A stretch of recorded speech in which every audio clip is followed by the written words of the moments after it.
दिल्ली के सीलमपुर इलाके में 4 मंजिला इमारत ढह गई है। बताया जा रहा है 3 से 4 लोगों के मलबे से निकाला गया है। 3 से 4 लोगों को और कुछ और लोगों के दबे होने की भी आशंका जताई जा रही है। मौके पर राहत और बचाव का काम जारी है और ये तस्वीर हम आपको दिखा रहे हैं दिल्ली से सटे दिल्ली में सीलमपुर इलाके की गली की वो तस्वीर है जहां पर ये 4 मंजिला इमारत गिरी है और कहा जा रहा है कि 3 से 4 लोग इसमें दब गए और मौके पर ही उन्होंने दम भी तोड़ दिया। साथ ही आपको बता दें कहा जा रहा है कि इस मंजिल के नीचे, इस इमारत के नीचे अभी और भी कुछ लोग हो सकते हैं। 3 से 4 लोगों को मलबे से निकाला भी गया है, कुछ और लोग इसमें दबे हो सकते हैं। तस्वीर अभी साफ नहीं है। मौके पर राहत और बचाव का काम अभी जारी है और लगातार जो तस्वीरें हैं वो इस खबर पर बदल रही हैं। और ऐसे में तस्वीर हम आपको दिखा रहे हैं दिल्ली के सीलमपुर के उस इलाके की, उस गली की, जहां पर देखिए वहां पर जो लोग हैं आसपास के वो मानव श्रृंखला में चेन बना करके मदद करते एक दूसरे की नजर आ रहे हैं और किस तरीके से एक दूसरे से हाथ में हाथ डाले वो ईंटों को एक एक करके उस पूरी छोटी संकरी गली से निकालते नजर आ रहे हैं। और कहा जा रहा है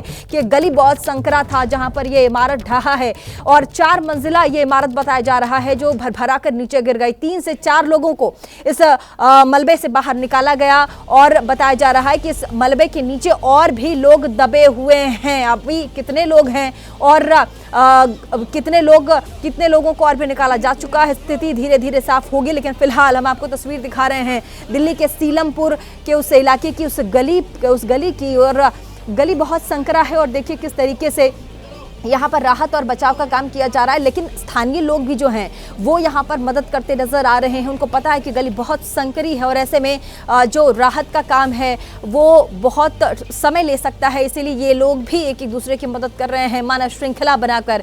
और कैसे देखिए ईंट पत्थरों को, वहाँ से जो मलबा है उसको एक एक करके उस गली से बाहर करते नजर आ रहे हैं। और ऐसे में दिल्ली में देखिए 2 दिन पहले लगातार मूसलाधार बारिश हुई थी और जगह जगह किस तरह से बारिश का पानी यहां पर जमा हो गया था। हालांकि अभी तस्वीरें साफ नहीं है कि किस वजह से ये जो इमारत है वो गिरी है, लेकिन जैसे ही हमें इस पर कोई अपडेट बड़ी मिलती है हम आपको बताएंगे। लेकिन फिलहाल तस्वीर हम आपको दिखा रहे हैं दिल्ली के सीलमपुर इलाके की ये तस्वीर है जहां पर एक बड़ा हादसा हो गया। हादसा जैसे ही हुआ आसपास के लोग दौड़कर पहुंचे तो उन्होंने देखा कि 4 मंजिला जो इमारत थी वो भरभरा कर नीचे गिर गई। 3 से 4 लोग इसमें दब गए थे जिन्हें बाहर निकाला गया है।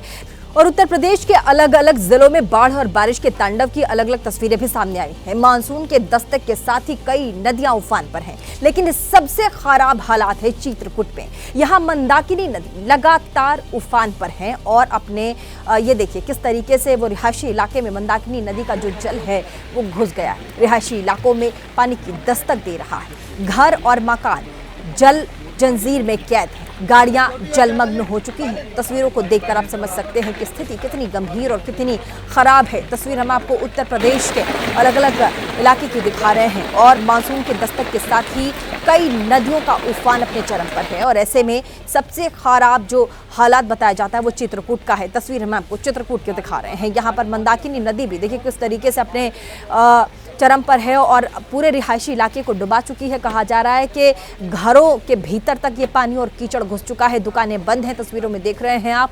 गाड़ी यहाँ पर ऊपर तैरती नजर आ रही है और जो लोग हैं वो घरों में रहने को मजबूर हैं। में देर रात हो रही मूसलाधार बारिश के चलते मंदाकिनी नदी उफान पर है।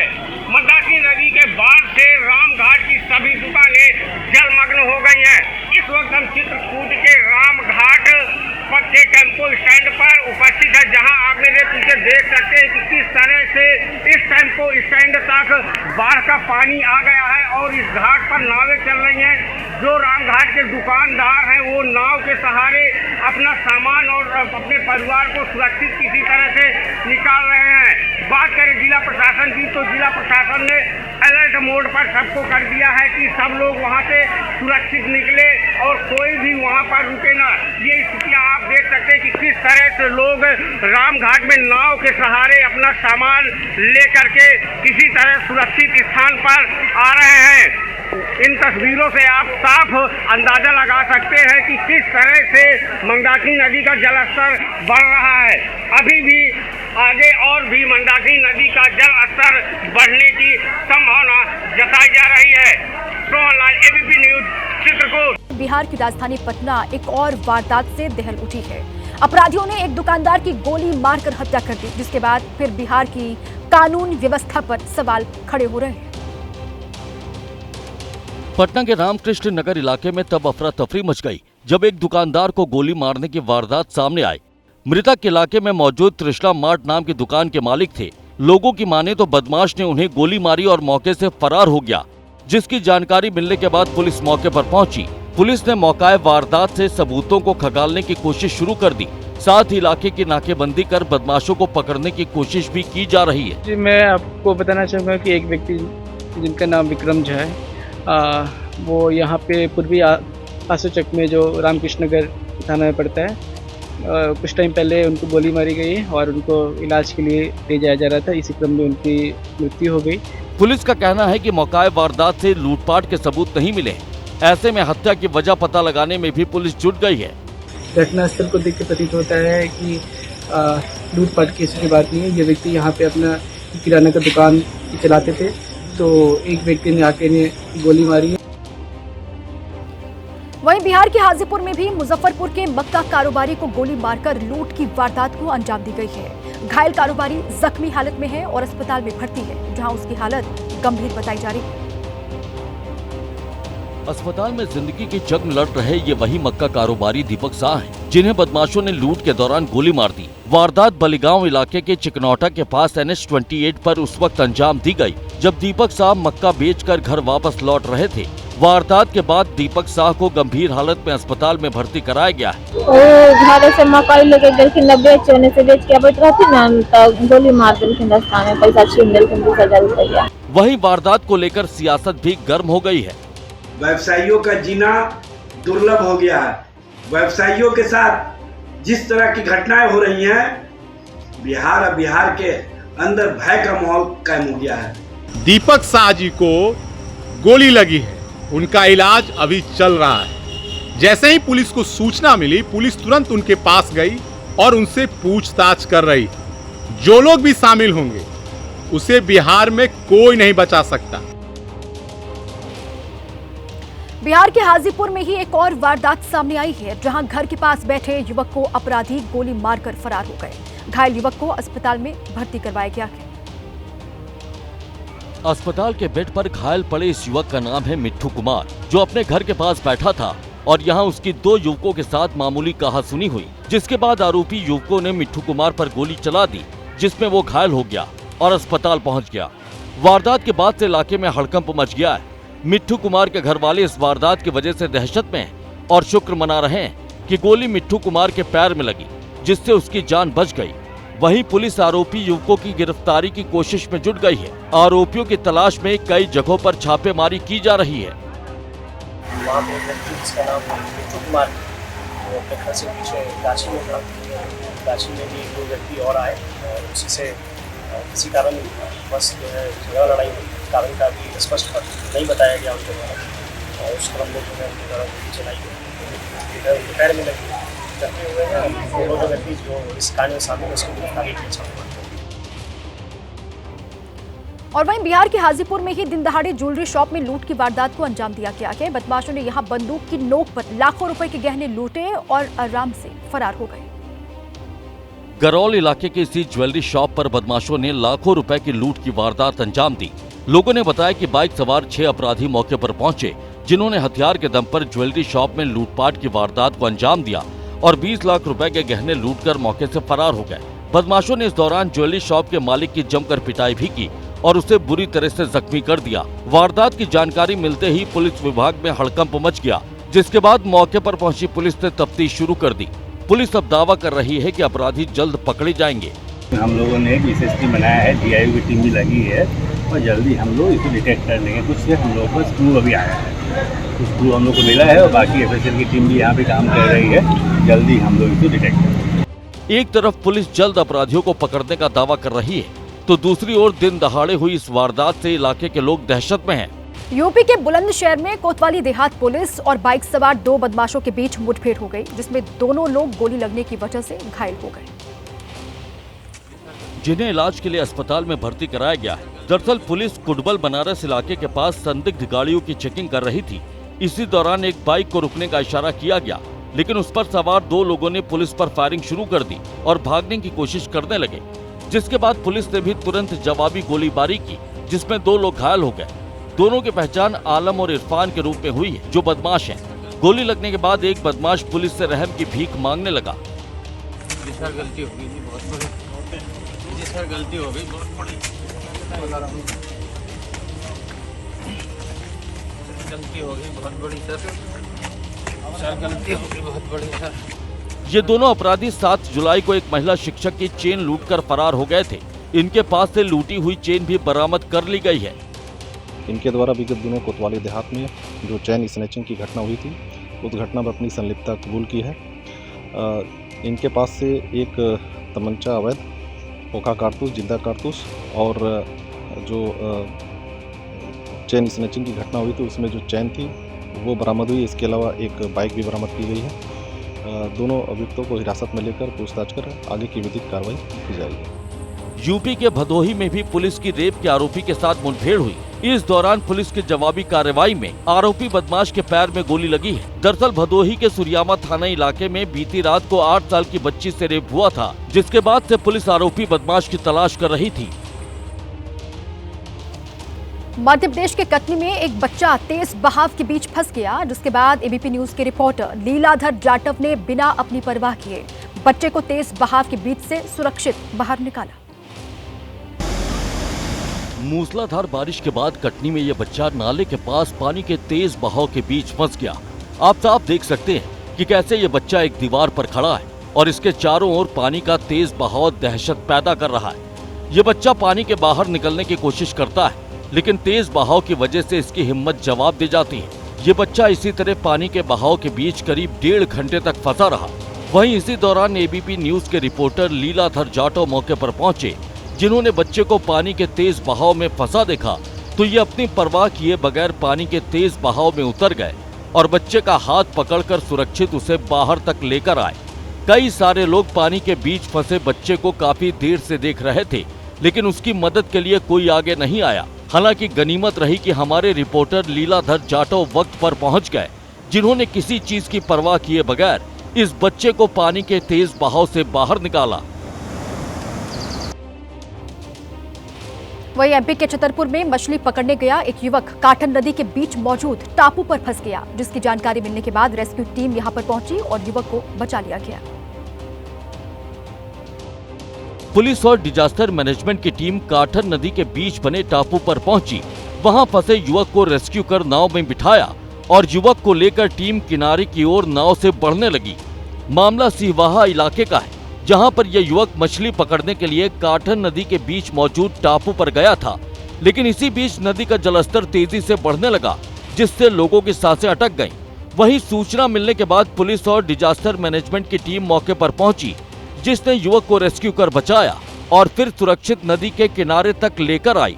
नदी के बीच टापू पर फंसे युवक को देखने के बाद लोग खौफजदा हो गए थे। हालांकि गनीमत रही कि इसे वक्त पर रेस्क्यू कर सही सलामत बचा लिया गया। देश के अधिकतर राज्यों में बाढ़ बारिश के हालात हैं। हिमाचल के मंडी जिले के थुनाग में 30 जून की रात बादल फटने से भीषण तबाही मची थी। सब कुछ यहां तहस नहस हो गया था। आपदा के इतने दिन बाद भी यहां के हालात सामान्य नहीं हो पाए हैं। हालांकि लोग धीरे धीरे अपनी जिंदगी को वापस पटरी पर लाने की कोशिश कर रहे हैं। प्रशासन की टीमें भी राहत के कामों में जुटी हुई। एबीपी न्यूज की टीम जब थुनाग पहुंची तो यहाँ लोग अपने घरों और दुकानों से गाद निकालते नजर आए। आपदा के पीड़ितों ने बताया कि प्रकृति ने उनका सब कुछ छीन लिया। इस दौरान कुछ लोग तो रोने भी लगे। किस चीज की दुकान है? ये कपड़े की दुकान है सर, और इस बार इतनी बाढ़ है कि पूरा सब कुछ नष्ट हो गया, बिल्कुल एक चीज तक नहीं बची है। के लिए आर्थिक कितना बड़ा नुकसान है? 25-30 लाख के करीब सर नुकसान हो गया है। 25-30 लाख के करीब नुकसान हो गया। बुजुर्ग और बच्चे सब मलबा हटाते दिखे, जिन्होंने अपना सब कुछ गंवा देने का दर्द भी बयां किया। आपका नाम क्या है? मेरा नाम उमेश कुमारी है। उमेश जी, ये दुकान की दुकान करती थी और ब्यूटी पार्लर का। हॉस्पिटल की डेथ हो गई मेरी 2007 में, और बच्चे पढ़ाए लिखाए थोड़े बड़े बड़े हुए थे, बस मुश्किल से गुजारा कर रहे, तो क्या कर रहे, अब सब कुछ खत्म हो गया इसमें। ठीक, अगर अंदाजा लगाना हो कितना नुकसान हो गया? नुकसान फिलहाल कितना बता सकते हम, अंदाजा नहीं है, अब सामान ज़्यादा था। 30 जून की रात थुनाग के लोगों के लिए कभी न भूलने वाली रात है। हर ओर अब भी तबाही का मंजर है। कुछ लोगों के घरों का तो नामो निशान तक खत्म हो चुका है। प्रकृति की मार झेल रहे थुनाग के लोगों ने एबीपी न्यूज को बताया कि वो तो बच गए, लेकिन उनका सब कुछ चला गया। आपका घर था, कितने मंजिला घर था? हाँ जी। तो नामो निशान नहीं बचा। आप लोग कहाँ रह रहे हैं? रेस्ट हाउस में जी। नुकसान जो है इतना बड़ा हो गया, आप लोगों का कैसे निकलेंगे आप लोग इसमें? अब कैसे करेंगे? अब कोई पता नहीं अब कैसे निकलना। अब पूरे का पूरा सामान चला गया। कितने का नुकसान हो गया होगा आपको, अगर लाखों में अगर कैलकुलेट करें? वो इसमें तो करोड़ों का नुकसान हो गया जी। वहीं यूपी के वाराणसी में गंगा नदी उफान पर है। उसका जलस्तर लगातार बढ़ रहा है और इस बीच संत रविदास घाट के पास एक बड़ा हादसा टल गया। जहां एक शख्स गंगा में डूब रहा था, इस दौरान एनडीआरएफ की टीम तुरंत वहां देवदूत बनकर पहुंची और उसकी जिंदगी बचाई। गंगा नदी का जलस्तर बढ़ने से कई घाट भी डूब चुके हैं। दशाश्वमेध घाट पर लगातार चौथे दिन गंगा आरती की जगह बदली गई, जहां घाट के बजाय छत पर आरती की गई। इस दौरान सीमित संख्या में श्रद्धालु मौजूद रहे। वहीं यूपी के हापुड़ में भी झमाझम बारिश हुई, जिससे लोगों को गर्मी से राहत तो मिली, लेकिन जगह जगह पानी भरने से परेशानियों का सामना भी करना पड़ा। गाड़ियां भी जाम में रेंगती हुई नजर आई। सिर्फ आधे घंटे की बारिश में हापुड़ में शायद ही कोई ऐसी जगह बची हो जहां जल भराव न हुआ हो। इसका जिम्मा संभालने वाली नगर पालिका परिषद खुद पानी में डूबी हुई दिखाई दी। इसके अलावा एसडीएम ऑफिस, रेलवे रोड, तहसील चौराहा, गढ़ मुक्तेश्वर रोड, गोल मार्केट का भी यही हाल रहा। जम्मू कश्मीर के कुपवाड़ा में आंधी तूफान ने जमकर उत्पात मचाया। तेज आंधी की वजह से टीन शेड उखड़कर गाड़ियों पर गिर गए और तबाही की तस्वीरें सामने आई। कुदरती आफत किस कदर खौफनाक थी, उसकी तस्दीक ये तस्वीर कर रही है। तेज आंधी में ये बड़ा सा टीन शेड उखड़कर सड़क पर खड़ी एक कार पर जा गिरा, जिससे पूरी कार ही क्षतिग्रस्त हो गई। तस्वीरों में साफ दिख रहा है कि कैसे आंधी आने के बाद ये पूरा का पूरा टीन शेड ही सड़क पर आ गिरा और इसकी वजह से लोग दहशत में दिख रहे हैं। वहीं ये मंजर सिर्फ एक जगह नहीं, बल्कि कई जगहों पर देखने को मिला, जहां आंधी ने इस कदर कहर बरपाया कि सब कुछ अस्त व्यस्त दिखा। सड़क के किनारे आंधी से मची तबाही के निशान दिखाई दिए। लोग इस कुदरती आफत से बचने की कोशिश करते नजर आए, जहां कुछ ही देर में तेज आंधी और बारिश ने जमकर उत्पात मचाया और इसकी वजह से काफी देर तक कुपवाड़ा में हड़कंप मचा दिखाई दिया। और अब बात असम की। असम के गोलाघाट में धनसिरी नदी का उफान लोगों के लिए दहशत का सबब बन गया है, जहां पर कई गांव बाढ़ की जद में हैं, तो कई गांव में बाढ़ का पानी दाखिल होता हुआ दिखाई दे रहा है। धनसिरी के साथ साथ गिलाधरी, मेकांग और काली नदी गोलाघाट में रौद्र रूप ले चुकी है। इन नदियों का पानी अब गोलाघाट के तमाम गाँवों को अपने आगोश में ले रहा है और इसकी वजह से यहाँ रहने वाले लोगों की मुश्किल में इजाफा हो गया है। मूसलाधार बारिश के बाद नदियों का उफान देखकर ग्रामीण दहशत में हैं। बाढ़ का पानी कई गांव को पहले ही डुबा चुका है और अब कई गांव में बाढ़ का पानी धीरे धीरे लोगों की मुश्किल में इजाफा कर रहा है। बाढ़ की वजह से इलाके के करीब 25,000 लोग प्रभावित हुए हैं। वहीं जिन इलाकों पर बाढ़ का खतरा मंडरा रहा है, वहाँ पर रेस्क्यू ऑपरेशन चलाकर लोगों को सुरक्षित जगहों पर पहुँचाने की कोशिश की जा रही है। सरकार और प्रशासन लगातार गोलाघाट में बाढ़ के हालात पर नजर रख रहे हैं, ताकि मुसीबत में फंसे लोगों तक फौरन मदद पहुंचाई जा सके और इन लोगों को वक्त पर सुरक्षित जगहों पर पहुंचाया जा सके। पश्चिम बंगाल में एक और रेप की वारदात हुई है। IIM कोलकाता के बॉयज हॉस्टल में रेप कांड हुआ है। पुलिस ने एक आरोपी को गिरफ्तार किया।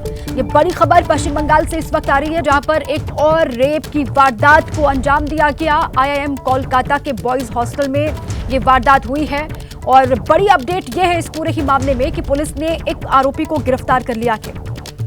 अब इससे पूछताछ लगातार होगी। ये बड़ी खबर, पश्चिम बंगाल में एक और रेप की वारदात। IIM कोलकाता जिसके बॉयज हॉस्टल में रेप की वारदात को अंजाम दिया गया है। एक आरोपी को पुलिस ने गिरफ्तार कर लिया, उससे लगातार पूछताछ और उसके बाद फिर जांच आगे पुलिस बढ़ाएगी। बहरहाल बड़ी खबर है। एक और रेप केस से पश्चिम बंगाल में अब सवाल खड़े होंगे। लगातार इससे पहले भी जो मामले सामने आए, विपक्ष हमलावर ऐसे मामलों पर नकेल क्यों नहीं कस पा रही है, वहां की सरकार इसको लेकर और अब ये बड़ी खबर है, पश्चिम बंगाल में एक और रेप की वारदात हुई है। यहाँ पर IIM कोलकाता के बॉयज हॉस्टल में रेप हुआ के पुलिस ने एक आरोपी को गिरफ्तार किया के